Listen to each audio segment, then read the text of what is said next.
गथायखांनायनि उनाव मा फोरमायगोन? नमिनेशन गथायखांनानै जिहेतु गिबि खेबनि थाखाय आं नमिनेशन गथायदों। आंनि जिउआव मालाबाबो आङो राजखान्थियाव बेबायदि गैफेरामोन आरो बेबायदि बिसायख'थियावबो ओंखारफेराखैमोन, गेलेफेराखैमोन। गिबि खेबनि थाखाय आं दिनै नमिनेशन गथायदों आरो बिसायख'थियाव ओंखारदों। रायजो राजाया जोबोद आंखौहाय अनसायदों, बिथांमोना बोर सारस्रिदों, जेरावबो आंखौहाय मदद होदों। बेनि थाखायनो रायजो राजाफोरनिसिम खर' गंलायनानै खुलुमनाय आरो साबायखर बावहरनाय जाबाय। दिनै जों गसाइगाव साब डिभिजननि मोनबा समस्तिनि UPPL नि साबा जोङो बिजाथिफ्रा खनसेयैनो जोङो बेयाव फारिलाइ गथायदों।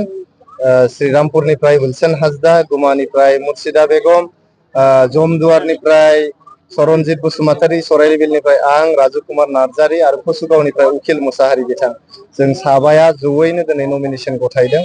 नमिनेशन गथायनायाव रोजा रोजा दिनै रायजोफ्रा जोंखौ हेफाजाब होनो फैदों। बिथांमोननिसिम गोसो गोरबोनि साबायखर आरो गोजोननाय बावहरनाय जाबाय। आरो जिहेतु दिनैहाय सान्थिनि नायक प्रमद बर' सारनि दैदेननायाव बड'लेण्ड ओनसोलाव गोजोना सौफैफिनबाय, मोनफ्रोमबो हारि माहारिया न्याय मोनबाय आरो जौगानायनि लामायाव जों गोख्रैयै दावगालांगासिनो दं। बेखायनो दिनै रायजो राजाफ्रा बयबो जोंखौ हेफाजाब होनो ओंखारबोदों, आशीर्बाद होदों आरो बिथांमोना जोंखौ अनसायदों। बेखौ नुनानै एबार 2025 मायथाइनि 26 सेप्तेम्बराव प्रमद बर' सारनि दैदेननायाव फिन खनसेबाव BTR आव सरकार जानो थांगासिनो दं UPPL आ। बेसेबांसो मासि आवग्रिनो हागोन? गोबां मासिनि बिबांखौ आं बुंला, गोबां मासि लानानै एबार खनसेयावहाय जोङो UPPL आ सरकार जानो थांगासिनो दं सान्थिनि नायक प्रमद बर' सारनि दैदेननायाव।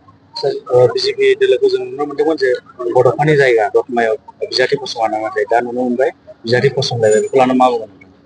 जोङो बयबो हानजाफोरखौहाय जेरावबो बिजाथि फसंनो थाखाय खावलायदों। जों जायखि बिजाथि फसङा मानो जोंनि UPPL हानजाया जिहेतु जोबोद मजबुत हानजा, दिनै मोनफ्रोमबो बुथआवनो जोंहा गोख्रों कमिटिफोर दं। प्राइमारि कमिटिया गोख्रों, जोंना ब्लक कमिटिफ्रा जोबोद गोख्रों। जा हानजाया जिहेतु जोबोद गोख्रों, जायखि हानजायानो गसङा मानो जोंनि मोखाङाव रावबो फेक्टर नङा।